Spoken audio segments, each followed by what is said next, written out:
Welcome to Taking Stock. I'm Amanda Lang. Coming up on the show, it's time for Canada to get its economic growth going, but that's a tall order. And food in Canada is safe and accessible. Are we making the most of it? Plus, getting big projects done and the challenges that poses.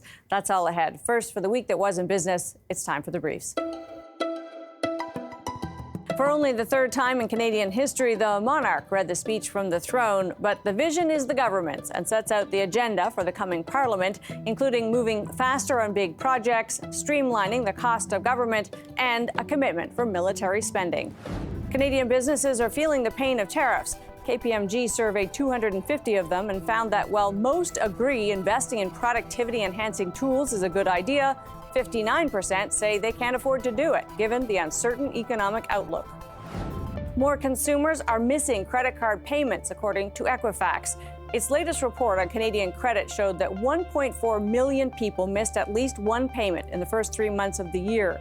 It also noted that consumer delinquency rates rose 8.9% for non-mortgage holders compared to a year ago, and average debt hit $21,859. It definitely is younger consumers, maybe even lower income consumers as well, where we are seeing those missed payments really rising. Many Canadians are now eligible for a payout after a settlement in the bread price-fixing scandal. The $500 million settlement includes about $100 million already paid out by Loblaws in the form of gift cards. Now, Loblaws and its parent, George Weston, will pay another $400 million to anyone who bought bread between 2001 and 2021. The expected payout is up to $25 per person. A BC-based software firm just closed new financing that values the business at $1.8 billion. Jane Software helps healthcare practitioners manage their businesses. The new investment is from Silicon Valley-based TCMI, along with 2 other U.S. firms. And those are your business briefs. The latest review of the Canadian economy from the OECD includes some familiar themes, including tackling weak productivity and fixing housing affordability. But, of course, a changing relationship with the U.S. is the overlay on top of it all. Alvaro Pereira is chief economist and G20 finance deputy of the OECD. Thank you for being with us. Thank you. Pleasure being here. And I did want to start there because, of course, it's what makes economists' lives so difficult these days. But that level of uncertainty is sort of overhanging the whole outlook. How do you factor it into what will happen in Canada in the year ahead?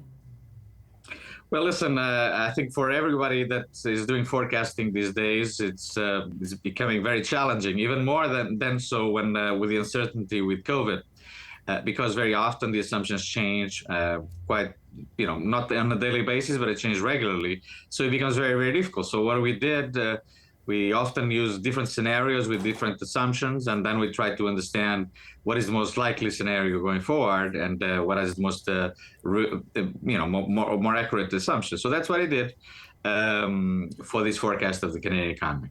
And so with that uncertainty, productivity is, of course, probably the central challenge for our economy. It's one that you've identified.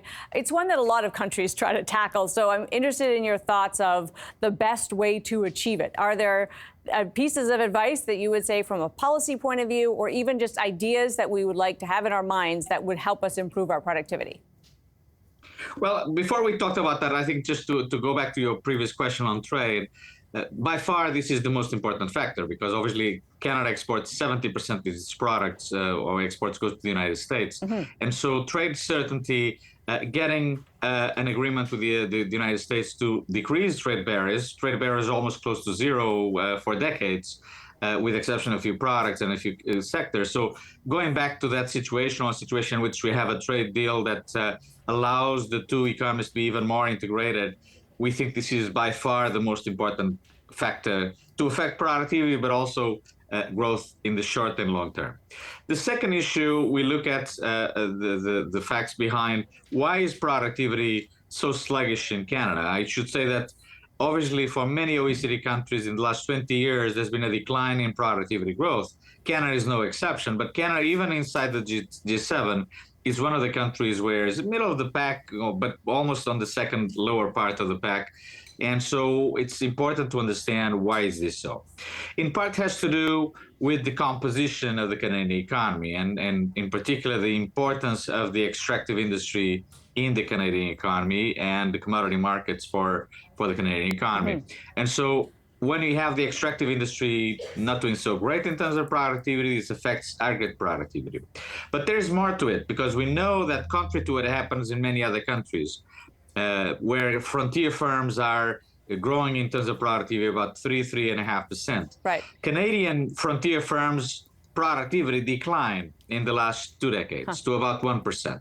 So this is a puzzling fact. It's partly, again, to do with the composition, but it's something we think needs to be addressed by policy.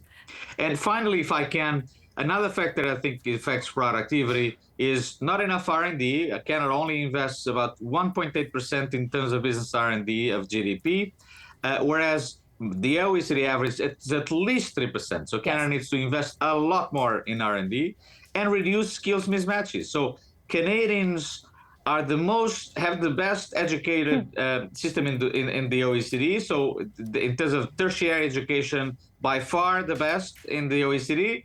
But we have huge skill mismatches in Canada. Yes. And which means that we are not using the skills to the right places, and these mismatches are plaguing productivity too.